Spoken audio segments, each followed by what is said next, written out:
Voilà, bonjour à toutes et à tous. C'est encore un plaisir de pouvoir se retrouver aujourd'hui. Même si c'est les vacances, eh bien, je suis content de voir cette salle qui est quand même bien remplie. Donc, c'est un moment agréable qu'on va partager tous ensemble. Et on va parler d'un sujet, donc, comme je vous le disais, qui est la découverte du Seigneur. La découverte du Seigneur, ben, on pourrait se dire que lire la parole, ça suffit. On pourrait se dire que ben, finalement, il ne suffit pas de... Enfin voilà, il n'y a pas grand mystère. Hein.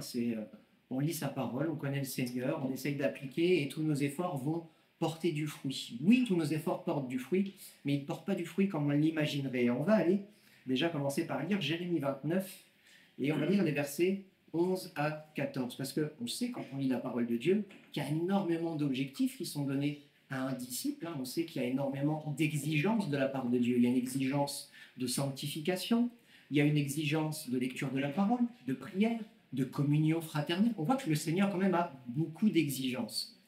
Mais est-ce que ces exigences sont suffisantes par elles-mêmes pour nous permettre de découvrir Dieu? Jérémie 29, versets 11 à 14. Je connais, moi, les desseins que je forme à votre sujet, oracle de l'Éternel, desseins de paix et non de malheur, afin de vous donner un avenir fait d'espérance. Et pour une fois, on va aller un peu plus loin. Alors vous m'invoquerez et vous pourrez partir. Vous intercéderez auprès de moi et je vous exaucerai. Vous me chercherez et vous me trouverez, car vous me chercherez de tout votre cœur. Je me laisserai trouver par vous, oracle de l'Éternel, et je ferai revenir vos captifs. Je vous rassemblerai de toutes les nations et de tous les dieux où je vous ai bannis, oracle de l'Éternel, et je vous ferai revenir dans ce lieu d'où je vous ai déporté. Donc il y a un effort. Là, on voit quand même que le Seigneur est exigeant. Hein. Vous me chercherez de tout votre cœur, vous m'invoquerez. Hein, qu'est-ce qu'il y avait d'autre comme... hein, vous intercéderez. On voit que le Seigneur exige.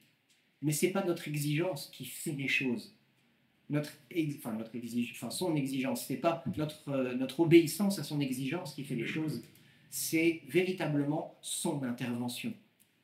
Qu'est-ce qui va se passer quand on va le chercher? Il se laissera trouver. On ne va pas le trouver parce qu'on le cherche. On va le trouver parce qu'il se laisse trouver. On pourrait chercher Dieu toute une vie, lui obéir, appliquer sa parole de A à Z. Si dans le cœur, il n'y a pas ce quelque chose en plus que lui seul peut donner, on ne le trouvera pas. Pourquoi? Parce qu'on s'imagine pouvoir trouver un Dieu qu'on pourrait intellectualiser. On s'imagine pouvoir trouver un Dieu qu'on pourrait concevoir. Mais si on s'imagine ça, on limite Dieu. Dieu est bien plus grand que ce qu'on peut concevoir. Dieu est bien plus grand que ce qu'on peut imaginer. Dieu, il dépasse tout ce qu'on peut imaginer. Notre intelligence, elle n'est pas suffisante pour même s'approcher de Dieu. Et c'est tellement vrai que Jésus a dû venir sur la terre et s'incarner en quelque chose de semblable à nous pour que nous puissions l'approcher, pour que nous puissions le comprendre. Or, Jésus, c'est une infime partie de Dieu. Il est Dieu, mais il est une infime partie de ce qu'on peut en comprendre. Et si on ne laisse pas Dieu travailler notre cœur, on ne pourra jamais véritablement comprendre qui il est. On va aller jusqu'en Jacques 4, faire un grand écart dans la parole. Jacques 4, on va lire les versets 4 à 6. Parce que si on se contente de lire, si on pense qu'on peut trouver Dieu au travers de notre intelligence, il y a une chose qui va nous empêcher de le trouver. Jacques 4, versets 4 à 6. Adultère, ne savez-vous pas que l'amour du monde est inimitié contre Dieu? Celui donc qui veut être ami du monde sera ennemi de Dieu. Déjà, Dieu, on ne va pas le trouver dans les choses du monde. Même si le monde copie ce que fait Dieu, même si le monde imite ce que peut faire Dieu, Dieu n'est pas dans le monde. Dieu n'est pas dans les choses du monde. C'est pourquoi il nous demande de nous en séparer. Il ne nous en a pas ôté, il ne nous a pas fait ermite sur une montagne au plus fin fond d'une forêt, non. Il nous en a préservé. Il veut que nous nous préservions du monde. Première chose. Croyez-vous que l'Écriture dit en vain, Dieu aime jusqu'à la jalousie l'esprit qu'il a fait habiter en vous? Mais il donne une grâce supérieure, puisqu'elle dit, Dieu résiste aux orgueilleux, mais il donne sa grâce aux humbles. Amen. Il donne sa grâce aux humbles. Si effectivement tu reconnais que tu es trop limité pour comprendre qui est Dieu et que tu as besoin de lui pour pouvoir le découvrir véritablement, il va venir. C'est à ce moment-là, c'est quand il rencontre des cœurs disponibles qu'il vient. Et il nous donne son esprit pour pouvoir justement comprendre cette parole qui est en face de nos yeux. La parole, elle est là, tout le monde peut lire la Bible, tout le monde. Même le pire ennemi de Dieu peut lire la Bible, la détourner et l'employer contre Dieu. Qu'est-ce qui fait qu'un homme est touché par le contenu de ce livre? C'est l'Esprit qui vient éclairer ce que ce livre veut dire pour lui dans sa vie véritablement. La croix, c'est une folie pour l'homme. Un Dieu qui s'incarne et qui va mourir sur une croix, ça n'a pas de sens quelque part. Un Dieu, c'est tout puissant, un Dieu, c'est au-dessus de tout, un Dieu n'a besoin de rien, un Dieu fait ça et il a ce qu'il veut. Et pourtant, ce Dieu que nous adorons, lui, il est venu sur la terre. Pendant ces 3 années de ministère, même plus depuis sa naissance, sur la terre, il nous a appris, il nous a enseigné, il a démontré qui il était et ce qu'était le royaume des cieux dans lequel il voulait que nous vivions. Et plus que ça, il est mort sur une croix pour nous donner le moyen d'entrer dans le royaume des cieux, alors que ce royaume des cieux nous était fermé complètement. C'est une folie, un Dieu comme ça. Et pourtant, c'est cette folie qui sauve celui qui met sa confiance en lui. Mais pour pouvoir être sauvé par cet acte d'amour, il faut admettre que cet acte d'amour, il a été fait et qu'il est complètement fou. Il faut mettre son intelligence de côté. Il faut mettre son orgueil de dire « moi, je peux comprendre les choses par moi-même » de côté. Et une fois qu'on a fait cette chose-là, eh bien le Seigneur vient. Le Seigneur nous révèle petit à petit qui il est.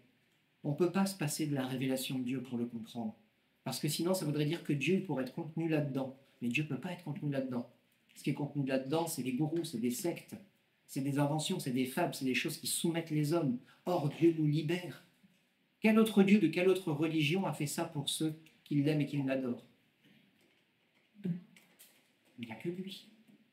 Il n'y a que lui qui s'est abaissé jusqu'à nous pour pouvoir nous montrer qui il était et par amour donner sa vie pour nous. On n'est pas là à se battre pour le salut. On se bat pour le garder, on se bat pour aller jusqu'au bout de la poursuite, mais on ne se bat pas pour notre salut. Notre salut, il est acquis. C'est une grâce. Matthieu 16, versets 15 à 17. On va parler un petit peu de Pierre. Et on ne va pas le dénigrer parce que Pierre, on n'était pas mieux que lui. Hein. Mais Pierre, il passe d'un extrême à l'autre en très très peu de temps. Pourquoi? Parce qu'il était limité et que ça n'était qu'un homme. Matthieu 16, versets 15 à 17. Mais vous, donc c'est Yeshua qui parle, mais vous, leur dit-il, qui dites-vous que je suis? Simon-Pierre répondit, tu es le Christ, le Fils du Dieu vivant. Jésus reprit la parole et lui dit, tu es heureux Simon, fils de Jonas, car ce ne sont pas la chair et le sang qui t'ont révélé cela, mais mon Père qui est dans les cieux. Quelle grâce! Pierre reçoit une révélation. Il découvre la véritable nature de Jésus. Il sait qu'il est le Fils de Dieu. Il sait qu'il est Dieu sur terre. Il a compris qui il était. On pourrait se dire qu'à partir de ce moment-là, pouf, Pierre, il va exploser dans le bon sens, hein, il va grandir, il va... Quelques versets plus loin, verset 21, Jésus commença dès lors à montrer à ses disciples qu'il lui fallait aller à Jérusalem, souffrir beaucoup de la part des anciens, des principaux sacrificateurs et des scribes, et être mis à mort et ressusciter le 3e jour. Pierre le prit à part et se mit à lui faire des reproches en disant « À Dieu ne plaise, Seigneur, cela ne t'arrivera pas. » Mais Jésus se détourna et dit à Pierre « À rire de moi, Satan, tu es pour moi un scandale, car tes pensées ne sont pas celles de Dieu, mais celles des hommes. » On a d'un côté Pierre qui vient de recevoir une révélation, donc quelque chose que Dieu lui a montré, il ne l'a pas par lui-même. Et 30 secondes après, Jésus explique le plan de Dieu. Donc il continue de révéler le plan de Dieu aux hommes. Il continue de révéler ce que lui va accomplir. Et qu'est-ce que Pierre fait? Alors qu'il vient de recevoir la révélation qu'il est le Fils de Dieu, qu'il est Dieu sur terre, il le prend à part. Bah alors Jésus, non mais qu'est-ce que tu racontes? Tu ne vas pas aller mourir comme ça, non? Ah, non, non, non, moi je m'interposerai, tu ne mourras pas. Il prend Jésus à part, comme un petit enfant, et il lui fait des reproches. C'est pas bien ce que tu fais, Jésus. Faut pas dire des choses comme ça. Qu'est-ce que tu vas dire là? Et il dit ça à Jésus alors qu'il vient de recevoir la révélation de qui c'est. On voit à quel point notre esprit est limité, notre compréhension des choses est limitée. Même avec les révélations de Dieu, si on n'a pas l'esprit de Dieu en nous, si on n'a pas Dieu avec nous pour continuellement nous enseigner, nous faire comprendre les choses, notre nature humaine ne peut pas saisir ce que Dieu nous explique. Dieu pourrait nous révéler parfaitement ses plans de maintenant jusqu'à la fin du monde. On ne pourrait pas véritablement comprendre ses motivations. On ne pourrait pas comprendre de quelle manière il agit, parce qu'on a une vue humaine, on a une compréhension humaine. On a une compréhension, pour Pierre, sa compréhension, elle était limitée à son temps. Pourquoi est-ce que Pierre dit ça à Jésus? Parce que pour lui, Jésus, il avait compris qui il était, mais il n'avait pas compris pourquoi et comment il allait accomplir ce qu'il était. Pour Pierre, Jésus, c'était le Messie envoyé sur terre pour récupérer la terre d'Israël et l'a gardé. C'était un messie politique, c'était un roi terrestre. Mais Jésus, c'est pas un roi terrestre. Jésus, c'est le roi céleste.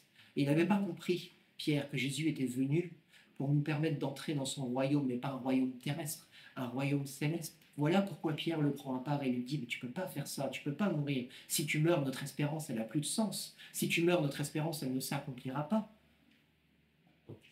Il n'avait pas compris ce que Jésus était venu faire. Pourquoi? Parce qu'il a réfléchi avec sa pensée humaine à la manière dont Dieu devait faire les choses. Et c'est pareil avec nous. Souvent, on veut des révélations, on veut recevoir de Dieu, on veut comprendre qui il est. Et les révélations qu'on reçoit, on les interprète à notre sauce, à notre compréhension, avec notre expérience, avec notre manière de voir les choses. Si vous prenez deux hommes sur Terre, il y a tout qui les oppose systématiquement.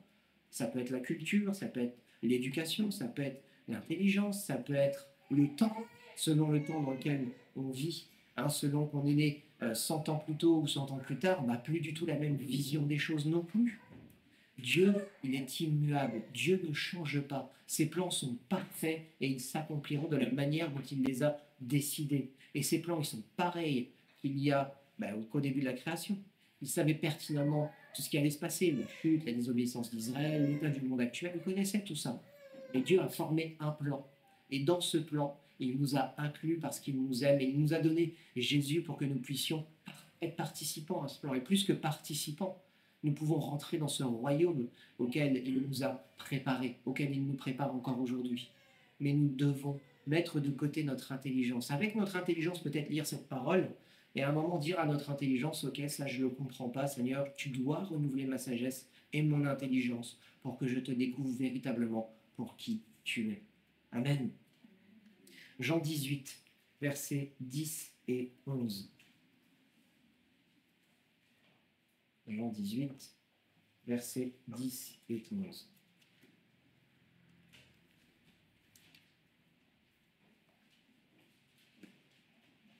Simon-Pierre, qui avait une épée, la tira, frappa le serviteur du souverain sacrificateur et lui trancha l'oreille droite. Le nom du serviteur était Malchus. Jésus dit à Pierre, remets ton épée au fourreau, ne boirai-je pas la coupe que le Père m'a donnée? Pierre, c'est un homme de parole, il était jusqu'au bout de ses convictions. Mais jusqu'au bout, Jésus va l'enseigner. Remets ton épée au fourreau, ne boirai-je pas la coupe que le Père m'a donnée? J'ai une mission à accomplir et j'irai jusqu'au bout. Mais là encore, Pierre, il est dans la confusion. Pierre, il n'a pas compris. Et il va être dans la confusion jusqu'au bout, jusqu'au moment où c'est Dieu qui lui révélera, au travers d'un don qu'on va voir ensemble après, c'est Dieu qui lui révélera pourquoi Jésus a fait ces choses. Mais si on continue de lire, on voit Pierre, déjà, il a été courageux quand même. La garde vient et il défend Jésus. Il prend l'épée, il se bat, Jésus lui dit non, stop. Et pourtant, juste après, il va suivre Jésus, il va aller jusque devant le temple où Jésus va être jugé par le Sanhédrin. Et à l'extérieur, on va le reconnaître. Et il se passera ce que Jésus lui avait dit. Par 3 fois, il va le trahir avant que le coq ne chante. Donc Pierre, qui était si enclin à défendre Jésus jusqu'au bout, il va l'abandonner. Pourquoi? Parce que c'est un homme. On a des limites. Même si on fait des vœux, nos forces sont limitées. Au bout d'un moment, on ne peut pas aller au-delà de ce que nous sommes nous-mêmes. Est-ce que Pierre, Pierre, il n'était pas prêt à donner sa vie, à aller jusqu'au bout pour quelqu'un qui se laissait mourir? Pourquoi? Parce que ce n'était pas dans l'idée. Là, Pierre, il avait baissé les bras. C'est pas qu'il l'a trahi parce qu'il ne l'aimait plus, il a baissé les bras. Celui qui devait être notre sauveur, celui qui devait chasser l'envahisseur, celui qui devait restaurer Israël, celui-là même va être mis à mort. Qu'est-ce qu'il me reste encore comme espérance? Voilà pourquoi il trahit Jésus. Voilà pourquoi son cœur est dans la peine. Voilà pourquoi il est triste. C'est pas Pierre qui, puisqu'il nous a lâchés, au revoir. Mais on va voir qu'il y a quand même 2 attitudes face à ça. Matthieu 26, versets 14 à 16. Matthieu 26, versets 14 à 16. Parce que si Jésus en est là, c'est parce qu'il l'a voulu, certes, mais c'est parce qu'un de ses disciples l'a trahi. Matthieu 26, versets 14 à 16.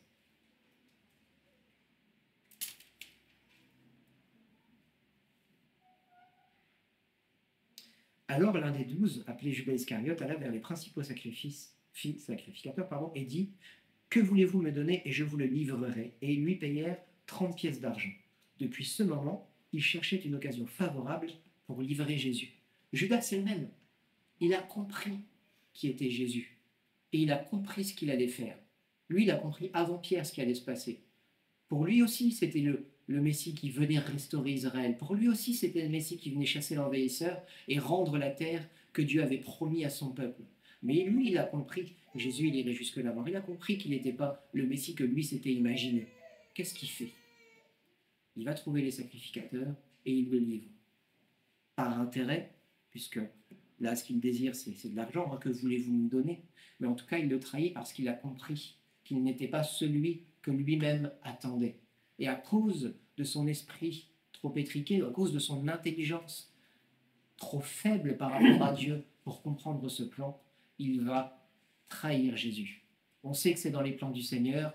Le Seigneur a donné sa vie de lui-même, mais Judas, il est là face à un choix, et il a fait le choix de trahir parce qu'il n'a pas compris quel était le plan de Dieu. Avait-il un choix? Je ne sais pas. Mais en tout cas, voilà ce qu'il fait à ce moment, il trahit. Et si on va un peu plus loin, qu'on prend le chapitre 27, et qu'on lit les versets 3 à 5, on voit qu'il le regrette. On voit qu'il va regretter comme Pierre. Parce que Pierre, une fois que le coq a chanté, il s'est rendu compte de ce qu'il a fait. Il s'est rendu compte que la parole que Jésus lui avait donnée et qu'il avait dit mais non, ça n'arrivera jamais, il s'est rendu compte que c'était arrivé et il était profondément triste. Il se met à pleurer. Quelle a été la réaction de Judas une fois qu'il comprend ce qu'il a fait? Matthieu 27, versets 3 à 5. Alors Judas qui l'avait livré, voyant qu'il était condamné, fut pris de remords et rapporta les 30 pièces d'argent aux principaux sacrificateurs et aux anciens. En disant « J'ai péché en livrant le sang innocent », ils répondirent « Que nous importe, cela te regarde. » Judas jeta les pièces d'argent dans le temple, se retira et alla se pendre. Lui, il n'avait plus d'espérance, plus du tout. Il était tellement arrivé au bout, il s'était rendu compte de ce qu'il avait fait, mais plutôt que de se repentir, il est allé se pendre. Qu'a fait Pierre dans cette situation? Marc 16, versets 9 à 14. Il y a beaucoup de lectures, mais je veux vraiment qu'on comprenne la limitation de nos pensées. Lui, Judas, il était dans un profond désarroi et il voyait plus d'espérance. Pour lui, il n'y avait que la mort qui pouvait peut-être pardonner ce qu'il avait fait. En tout cas, il n'y avait que la mort qui pouvait le délivrer de l'angoisse et du remords qu'il avait. Voilà quelle était sa pensée. Marc 16, versets 9 à 14. Marc 16, versets 9 à 14. Jésus, ressuscité le matin du premier jour de la semaine, apparut d'abord à Marie, Madeleine, de laquelle il avait chassé 7 démons. Elle alla emporter la nouvelle à ceux qui avaient été avec lui, qui menaient deuil et pleuraient. Quand ils entendirent qu'il vivait et qu'ils l'avaient vu, ils ne la crurent pas. Après cela, il se montra sous une autre forme à 2 d'entre eux qui étaient en chemin et se rendaient à la campagne. Ils revinrent eux aussi l'annoncer aux autres qui ne les crurent pas non plus. Enfin, il se montra aux 11 pendant qu'ils étaient à table, et il leur reprocha leur incrédulité et la dureté de leur cœur, parce qu'ils n'avaient pas cru ceux qui l'avaient vu ressusciter. Ils étaient réunis, ils pleuraient, ils menaient deuil. Voilà quelle était la situation de Pierre à ce moment-là, avec ses frères et ses sœurs. Il menait deuil. Lui aussi était dans le deuil. Pourquoi? Bien que Jésus ait expliqué en long, en large et en travers le plan qui était celui de Dieu, son plan, ce qu'il devait faire, qu'il devait mourir, mais qu'il ressusciterait, qu'il devait donner sa vie pour qu'eux vivent, ils n'avaient pas compris ce plan. Ils étaient tellement étriqués dans leur pensée que Jésus ressuscité, ils n'y croyaient pas. Alors que Jésus leur avait annoncé qu'il devait mourir et qu'il ressusciterait, ils ne le croyaient pas. Ils étaient réunis ensemble. Il y a une femme qui le voit, elle revient, j'ai vu Jésus, Jésus est ressuscité. Arrête de nous raconter tes bêtises, laisse-nous mener deuil. Il y en a 2 qui sont en chemin, à qui Jésus se révèle. Ils le voient, ils leur reviennent aux autres, et non, ils ne croient toujours pas. Donc c'est même pas un problème de parole de femme ou de parole d'homme, pour eux c'est inconcevable que Jésus puisse ressusciter, parce qu'ils sont trop étriqués par leurs pensées.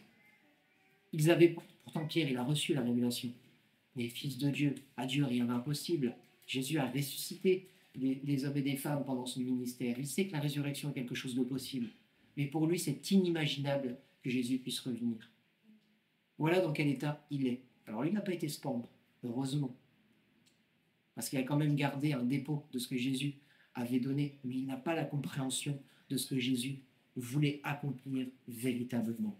Il est là, il est limité, il est faible, il se sent abandonné, il mène le deuil. Parce que pourquoi son espérance, son espérance à lui, pas celle que Jésus lui avait donnée, son espérance à lui, celle de voir un Messie, un roi terrestre, eh bien, restaurer Israël, elle s'est évaporée. Qu'est-ce que va faire Jésus pour changer ça? Oula, ça pleure encore, c'est que c'est encore vivant. Acte 1. Non, avant ça. On va voir que l'homme abandonné et laissé à lui-même fait des choix par lui-même, même s'il comprend les choses. Acte 1, versets 15 à 26. Là, ils sont plus que 11, les disciples. Mais ils ont compris que 12, c'est important. Pourquoi? Parce qu'à l'époque, ils étaient enseignés, ils lisaient la Torah, ils connaissaient, ils savaient que ça représentait quelque chose d'important. Acte 1, versets 15 à 26. En ces jours-là, Pierre se leva au milieu des frères. Le nombre des personnes réunies était d'environ 120. Donc, ils sont dans la chambre haute. Ils attendent, comme l'avait demandé Yeshua. Et il dit, frères, il fallait que s'accomplisse l'écriture dans laquelle le Saint-Esprit, par la bouche de David, a parlé d'avance de Judas, devenu le guide de ceux qui se sont saisis de Jésus. Il était compté parmi nous et avait obtenu part à ce même ministère. Après avoir acquis un champ avec le salaire du crime, cet homme est tombé en avant, s'est brisé par le milieu, et toutes ses entrailles se sont répandues. La chose a été si connue de tous les habitants de Jérusalem que ce champ a été appelé dans leur langue Akeldama, c'est-à-dire champ du sang. Or, il est écrit dans le livre des psaumes que sa demeure devienne déserte et que personne ne l'habite, et qu'un autre prenne sa charge. Ainsi, parmi ceux qui nous ont accompagnés tout le temps que le Seigneur Jésus allait et venait avec nous, depuis le baptême de Jean jusqu'au jour où il a été enlevé du milieu de nous, il faut qu'il y en ait un qui soit avec nous, témoin de sa résurrection. Ils en présentèrent deux, Joseph, appelé Barsabas, surnommé Justus, et Matthias.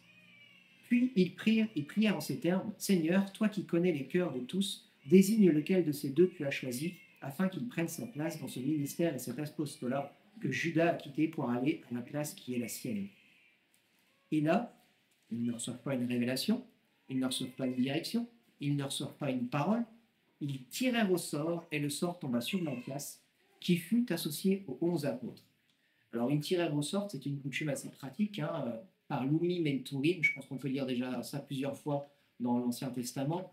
Voilà, c'était des Lumi Menturim, alors, je ne me trompe pas, pour moi, c'était des espèces de toupies, en fait, qu'on tournait comme ça, avec des caractères écrits dessus, et selon les caractères qu'on trouvait, on avait une réponse. On voit que là, ils sont quand même déconnectés de Dieu. Ils croient en Dieu. Ils croient, ils ont encore confiance en Jésus. Pourquoi? Parce qu'ils le prient. Ils croient en Dieu. Pourquoi? Parce qu'ils ont confiance dans la parole qu'ils connaissent. Ils savent, ils ont reconnu que Judas était celui que la parole décrivait. Ils ont reconnu que quelqu'un devait prendre sa place. Et pour prendre sa place, ils ont prié le Seigneur. Voilà, on en a choisi deux qui semblent convenir, choisis parmi eux, et ils ont tiré au sort. Ils n'ont reçu aucune révélation, ils n'ont reçu aucune instruction. Ils se débrouillent par eux-mêmes, ils essaient d'accomplir la parole par eux-mêmes. Pourtant, si on attend un peu, on continue plus loin dans les actes, on voit que ce 12e apôtre qui devait venir, c'était nul autre que Paul. Paul était cet apôtre qui devait venir choisi par Dieu, mais parce qu'ils sont séparés de Dieu à cet instant-là, parce qu'ils n'ont pas de relation et qu'ils n'ont que leur intelligence pour pouvoir comprendre les Écritures et essayer de suivre le plan du Seigneur, eh bien, ils font cet acte qui n'est pas un mauvais acte en soi. Ils ont compris la parole de Dieu, ils veulent suivre la parole de Dieu, mais par leur propre intelligence. Alors, pauvre Matthias, on n'en parle pas énormément, mais pourquoi? Parce qu'il n'était pas appelé et choisi par Dieu. Matthias n'était pas forcément un mauvais homme, c'est sûrement quelqu'un rempli d'esprit, qui avait suivi Jésus depuis le début, puisque c'est quelqu'un qui a été choisi selon ces critères-là, qui a suivi Jésus depuis le début, qui ne l'a pas abandonné, qui est allé jusqu'au bout avec lui, qui a vu tous les miracles, donc qui connaît Jésus. Et s'ils en ont choisi deux, c'est que ces deux-là étaient ceux qui étaient peut-être le plus affermis dans leur foi. Mais même en étant le plus affermis dans leur foi, même en ayant suivi Yeshua depuis le début, ce n'était pas celui que Dieu avait choisi. C'est celui que des hommes ont choisi, avec tous les critères d'intelligence humaine qu'on peut mettre, mais pas les critères de Dieu. Voilà pourquoi Matthias n'était pas ce 12e apôtre qui était attendu, mais Paul. Et Paul, pourtant, c'était un sacré gredin, si on regarde par rapport à tout ce qu'il a accompli. Et encore, gredin, c'est plutôt un assassin et un persécuteur de ceux qui croyaient. Mais Dieu est venu le trouver et le chercher. Pourquoi? Parce qu'il avait un plan pour Paul, justement. Et Paul l'a parfaitement rempli, puisque si nous sommes là aujourd'hui, c'est en grande partie parce que Paul a parcouru toute l'Asie mineure et le pourtour méditerranéen, implantant la parole partout où il passait. Amen. On voit que quand on agit par sa propre intelligence, même si on a les instructions, ce n'est pas le plan de Dieu qu'on accomplit. Les plans de Dieu, c'est les plans de Dieu, c'est Dieu qui doit nous révéler ses plans. Et il faut qu'on soit éclairé par une chose, par l'Esprit Saint.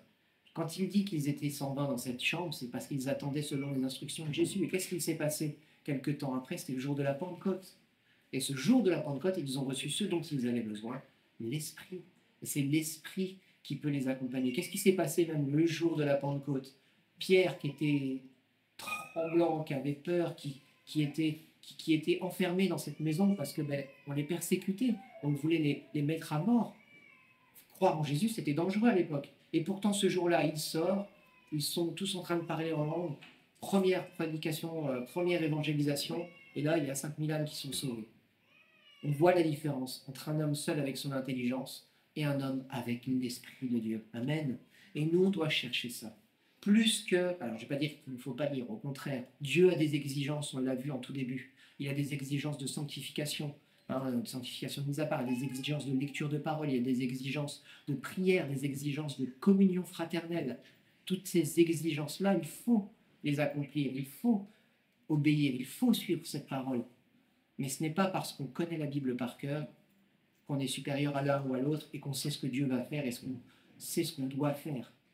Non, les instructions, nous devons les recevoir du Seigneur. On doit attendre la volonté du Seigneur. On doit soumettre ses projets à Dieu et laisser l'Esprit nous accompagner et nous guider dans ses projets. Je ne suis pas en train de vous dire que Dieu va vous donner le feu vert à chaque fois, mais dans notre marche, on doit continuellement revenir vers lui pour voir si on en est au bon point. Et si on n'est pas au bon point, il saura nous dire non, il faut changer. Plus on grandit, plus on mature, plus ça va être facile parce qu'on aura déjà fait beaucoup d'expériences. Mais ces expériences, elles sont nécessaires parce qu'on doit reconnaître la voix du Seigneur. 1 Corinthiens 8, versets 1 à 3.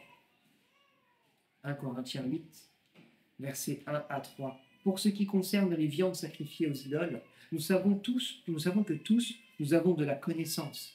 La connaissance enorgueillit, mais l'amour édifie. Si quelqu'un pense connaître quelque chose, il ne l'a pas encore connu comme il faut connaître. Mais si quelqu'un aime Dieu, celui-là est connu de Dieu. C'est quoi? Qu'est-ce que tu veux en fait véritablement? Tu veux connaître la parole de Dieu ou tu veux que Dieu te connaisse? Tu veux avoir une relation avec Dieu? Tu veux avoir un cœur à cœur avec Dieu? Tu peux lire toutes les biographies du monde, tu ne connaîtras jamais personne si tu ne vas pas à la rencontre. Tu peux lire toutes les biographies d'Elvis qui existent, jamais tu connaîtras Elvis, Elvis il est mort. Tu peux être son plus grand fan, connaître sa date de naissance à la seconde près, connaître toutes ses conquêtes, connaître toutes ses chansons sur le bout du doigt, peut-être fait toutes les opérations chirurgicales que tu veux pour lui ressembler, tu ne le connaîtras jamais. Il est mort, tu ne peux pas avoir de relation avec lui. Mais Dieu, il est vivant. Dieu, il est là, il t'attend dans le lieu secret. Il veut venir à ta rencontre. Passe du temps dans sa parole pour qu'il puisse te révéler les choses que sa parole veut dire pour toi et dans ta vie. La parole, elle est personnelle pour chacun. Mais si on lit tous la même et qu'on essaye tous d'accomplir la parole de la même manière, cette parole, elle n'est pas vraie. C'est-à-dire, cette parole, il n'y a pas marqué Abdelkader, le 18 août, prêchera là-dessus. Non. Il a fallu à un moment se mettre à part, chercher la volonté du Seigneur pour dire, mais Seigneur, qu'est-ce que tu veux encore nous dire aujourd'hui? Mais pourtant, sa volonté, elle vient bien de ce livre. Ce que je vous lis, ça ne sort pas de D'Où brûler bien pied ou je ne sais quel autre livre. Ça vient bien de sa parole qu'il nous a laissée. Et il fait la même chose avec chacun d'entre nous. Quand on passe du temps dans sa parole, si on le laisse nous éclairer, si on demande à ce qu'il vienne nous expliquer ce qu'on lit, si on demande sa volonté pour notre vie au travers de cette parole, il vient et il nous révèle ces choses. Et il nous permet de les comprendre d'une autre manière, non pas par intelligence, mais par son esprit. 1 Corinthiens 13, versets 8 à 10. 1 Corinthiens 13, versets 8 à 10. L'amour ne succombe jamais. Que ce soit les prophéties, elles seront abolies. Les langues, elles cesseront. La connaissance, elle sera abolie. Car c'est partiellement que nous connaissons, c'est partiellement que nous prophétisons. Mais quand ce qui est parfait sera venu, ce qui est partiel sera aboli. On pourrait passer une vie entière, ou 2, ou 3, ou 10, ou autant de temps que vous voulez, on pourrait avoir l'éternité, On ne connaîtra que partiellement. Pourquoi? Parce que Dieu, il est insondable. Et ce qu'il nous a laissé ici, c'est la partie qu'on peut comprendre, qu'on peut absorber, qu'on peut approcher. C'est pas Dieu dans son entièreté. Dieu dans son entièreté, on en aura la révélation une fois que notre corps et notre intelligence seront parfaitement transformés. Et encore, je ne sais pas si on pourra le connaître vraiment parfaitement une fois qu'on sera auprès de lui. En tout cas, c'est l'espérance que j'ai, de pouvoir être en face de lui, de pouvoir le louer, l'adorer pour qui il est, mais pour qui il est parce que je sais qui il est véritablement. Mais aujourd'hui, on pourrait passer des heures, des heures, des heures, des heures, consacrer sa vie, ne plus manger, ne plus dormir et ne faire que ça. On ne connaîtra que partiellement. Donc cherchons à le connaître, mais ayons soif de lui plus que de connaître la parole de Dieu. Souvent, il y en a, enfin, souvent, il y en a beaucoup. Ça fait un peu beaucoup de beaucoup, mais j'ai déjà vu beaucoup de gens se perdre dans la parole, la décortiquer, la connaître, la connaître, la connaître, mais n'avoir aucune relation avec Dieu. Alors, ils vont pouvoir vous sortir tous les versets possibles et inimaginables, et même vous sortir tous les versets possibles et inimaginables pour vous contrer, pour vous descendre. Pourquoi? Parce qu'ils connaissent la parole de Dieu, mais ils n'ont pas le cœur de Dieu, ils n'ont pas l'amour de Dieu en nous. Qu'est-ce que font beaucoup de musulmans? Je parle des musulmans parce qu'ils s'affichent beaucoup sur les réseaux. Il y a beaucoup de musulmans qui prennent la parole de Dieu, qui la lisent de A à Z, qui en soulignent toutes les incohérences à première vue, et qui vont agresser les chrétiens dans les rues, qui ne sont pas capables de se défendre parce qu'ils ne la connaissent pas, cette parole. La même parole qui dit « Mon peuple meurt faute de connaissance ». Donc, la connaissance, elle est importante. Mais la connaissance est importante si elle est renouvelée par l'Esprit du Seigneur.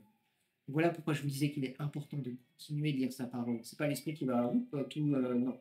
À un moment, on a notre part de responsabilité. Il faut lire la parole, il faut chercher à la comprendre. Pourquoi? Parce qu'en tout temps, on doit être capable de se défendre, de défendre l'Évangile. Mais si on ne connaît pas Dieu, si on n'a pas reçu cette révélation dans sa parole, si on ne le connaît pas pour qui il est, quand on va venir nous agresser, quand on va venir même nous poser des questions sur des gens qui ont soif de lui, qu'est-ce qu'on va pouvoir leur répondre? On va leur répondre par des versets.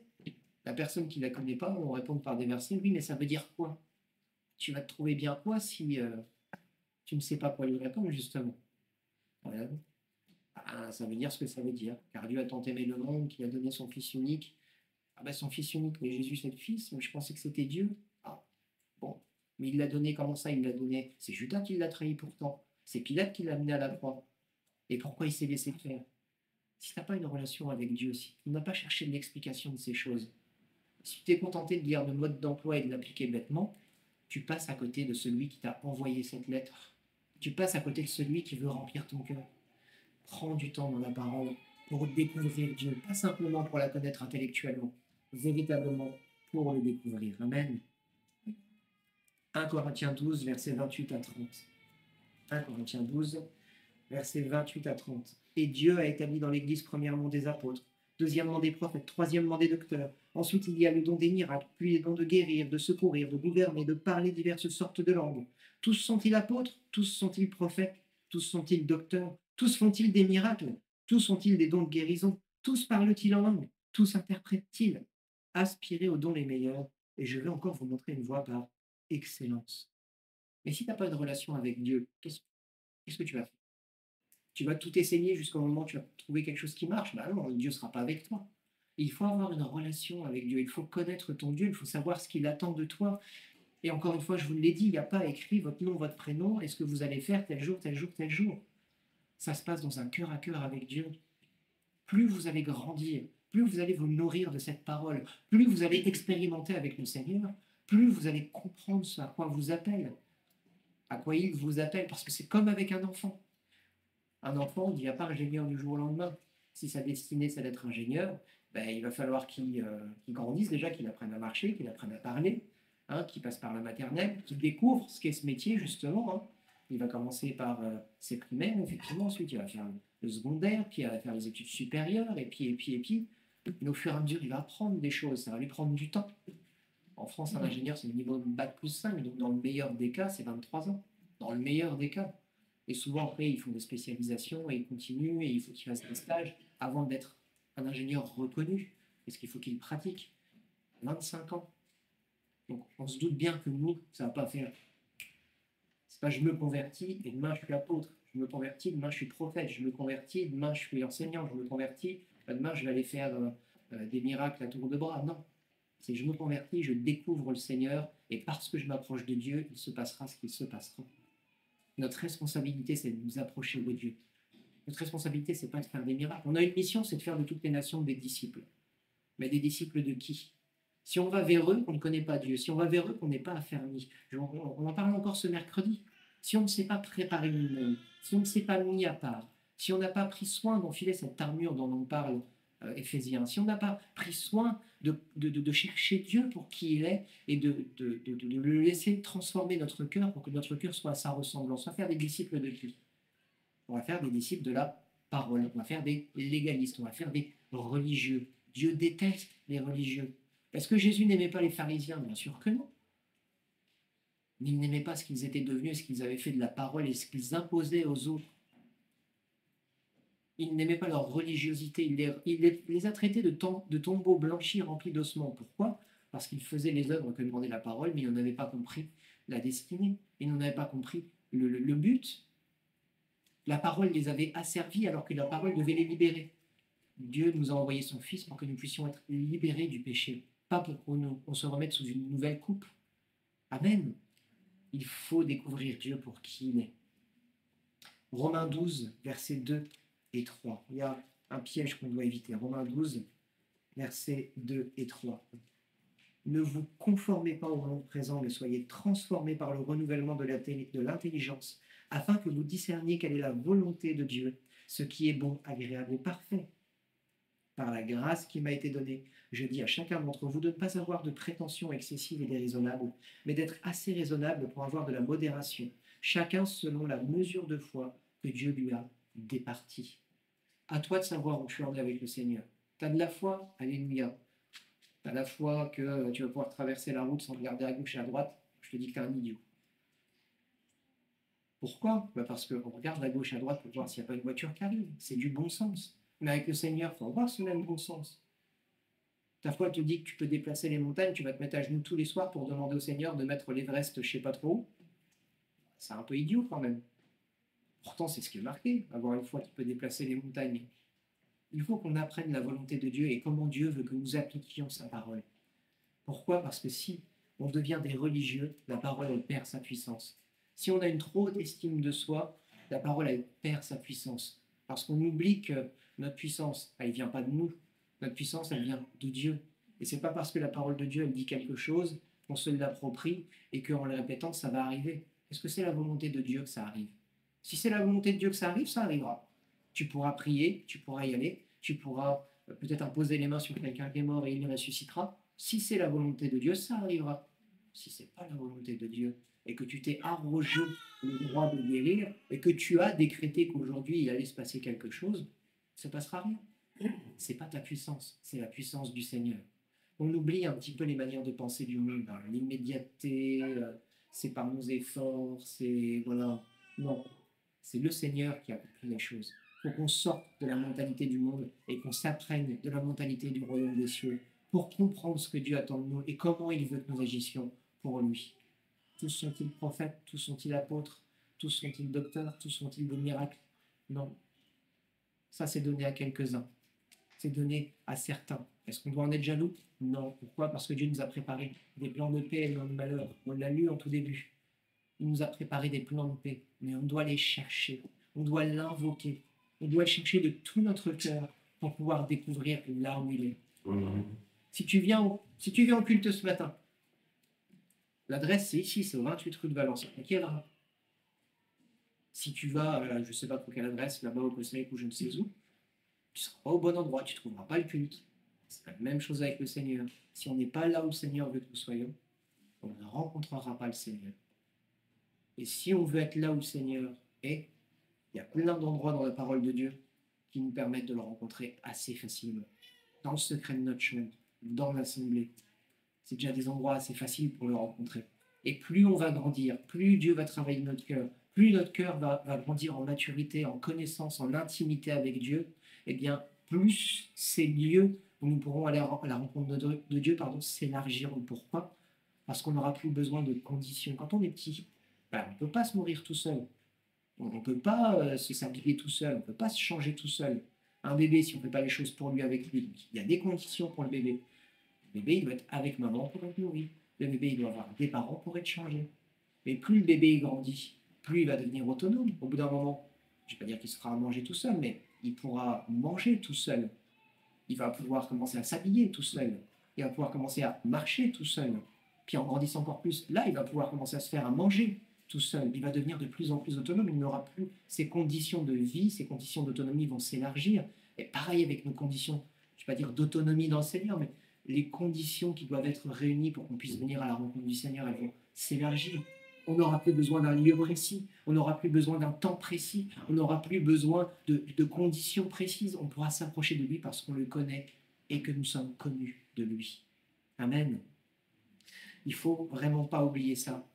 Dieu, c'est Dieu, sa puissance lui appartient. Ce qu'on a reçu de lui, ça doit le servir. Ne soyons pas comme David, qui pourtant était un homme selon le cœur de Dieu, mais qui, par le pouvoir que Dieu lui avait conféré d'être roi, s'est octroyé par le meurtre, l'épouse de quelqu'un d'autre. Ou comme Samson, qui par la force que Dieu lui avait octroyée, s'est permis de se servir de cette force à ses propres desseins. Ou encore comme Salomon, par la sagesse que Dieu lui avait octroyée, s'est permis d'emmagasiner tellement de richesses qu'il s'est formé à un rêve et qu'il s'est détourné de Dieu au travers des dieux de ses concubines. Voilà, soyons toujours centrés sur Dieu, cherchons sa volonté. Ne l'enfermons pas dans un système de pensée qui est le nôtre, ne l'enfermons pas dans notre intelligence, mais au contraire, ayons cette humilité de reconnaître qu'il est bien plus grand que tout ce qu'on peut penser et imaginer, que quand on ne comprend pas, quand on est arrivé face à un mur, c'est qu'on a besoin de lui pour comprendre là où il veut que nous allions, pour comprendre un peu mieux qui il est. On va terminer en lisant Proverbe 1 et le verset 7. La crainte de l'Éternel est le commencement de la connaissance. Les insensés méprisent la sagesse et l'instruction. Ne soyons pas des insensés. Ne soyons pas comme ce monde qui pense que la parole de Dieu est une folie. Oui, sans l'esprit, c'est une folie, mais au contraire, soyons des enfants de Dieu, remplis d'esprit, pour qui cette parole est la vérité et la vie, et qui cherchons bien, à connaître Dieu au travers de cette parole, mais surtout à être connus de Dieu. Amen. Voilà, j'espère que ça aura pu vous mettre sur de bons rails. On a besoin de cette relation avec le Seigneur pour évoluer. On a besoin de cette relation avec le Seigneur pour affronter les épreuves que la vie nous envoie. On a besoin de cette relation avec le Seigneur pour comprendre comment agir et dépasser le cadre de la religiosité qui, lui, au contraire, mène à la mort. La religiosité, ça mène toujours à la mort. Pourquoi? Parce qu'il n'y a pas la vie derrière la religiosité. Alors, prenez n'importe quelle religion, on fait ça empêche pas les gens de faire n'importe quoi, de ce qui est contraire à la parole, et parfois même de ce qui est contraire à ce qu'eux-mêmes prêchent. Donc qu'on puisse se conformer à Dieu, qu'on puisse lire sa parole, le chercher et laisser son esprit travailler nos cœurs pour être transformés à sa ressemblance. Amen. Voilà, chers internautes, merci de nous avoir suivis. On se donne rendez-vous ce mercredi 19h30 pour l'enseignement et ce dimanche pour la prédication, le culte à 10h30. Soyez bénis.